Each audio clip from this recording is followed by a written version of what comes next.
So common causes of pancreatitis would be gallstones, alcohol abuse, injury, some kind of infection, or medications. So the medical nutrition therapy, or MNT, for pancreatitis, if it's acute, which means it's only happening one time, then that person would be NPO, nothing by mouth. We're just going to let that pancreas rest, not be called upon to release any of those digestive enzymes. And then they'd progress to a lower fat diet and then eventually to a regular diet.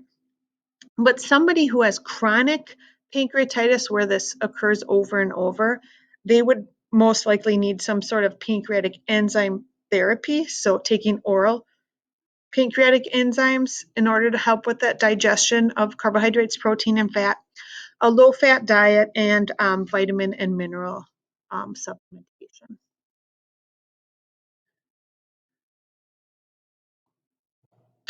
Next, we're going to move into renal disease, which is kidney disease. And I'm just going to point out some important pieces in Blackboard for you all. So here you'll find the videos. I haven't posted them yet, but you'll find the videos that you're watching, obviously. And then if you go into the renal section here, you're going to see a video on hemodialysis versus peritoneal dialysis, which is helpful. And then a video on calculating fluid needs. And then handouts on high and low potassium foods and phosphorus containing foods. And this is important because those nutrients, along with fluids, have an impact on someone's nutrition therapy needed for renal disease. Also, if someone has renal disease and they are on dialysis, their nutrition needs are going to be different than someone who has renal disease and isn't on dialysis. Okay, so the functions of our kidneys are to form urine. They produce hormones like renin, which helps normalize blood pressures. They also produce erythropoietin, which is responsible for the production of red blood cells. And then our kidneys also help produce vitamin D, or form vitamin D.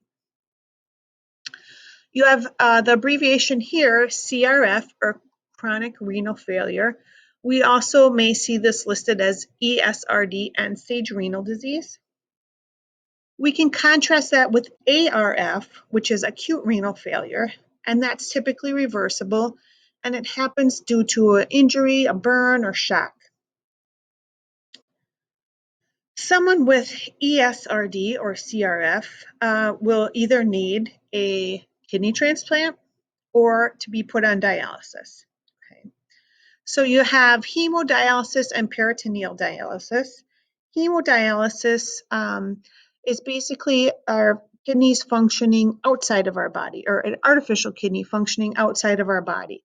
So this is typically what we think of when we think of dialysis, someone going to a center 3 or 4 times a week and hanging out there for a few hours and having their blood dialyzed, and then removed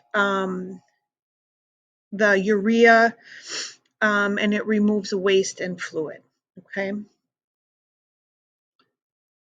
With peritoneal dialysis, fluid is introduced via a catheter into the abdominal cavity, and then the abdominal cavity actually works as a filter and helps get rid of waste and fluid.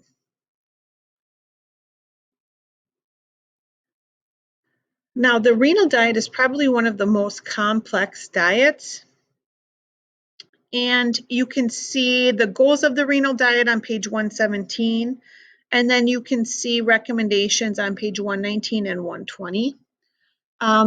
We want to look at protein, sodium, potassium, phosphorus, and fluids, but it's depending on a variety of individual factors. So not everyone with renal disease will have the same protein needs, or the same potassium needs, or the same phosphorus needs. It's all going to depend on what you see here: degree of kidney failure, age of the client. Are they getting dialysis or are they not getting dialysis? Are they overweight or do they need to lose weight? And then other medical conditions. So the RDA for potassium for healthy people is 4,700 milligrams of potassium per day, and the RDA for phosphorus for healthy people is 1,000 milligrams of phosphorus.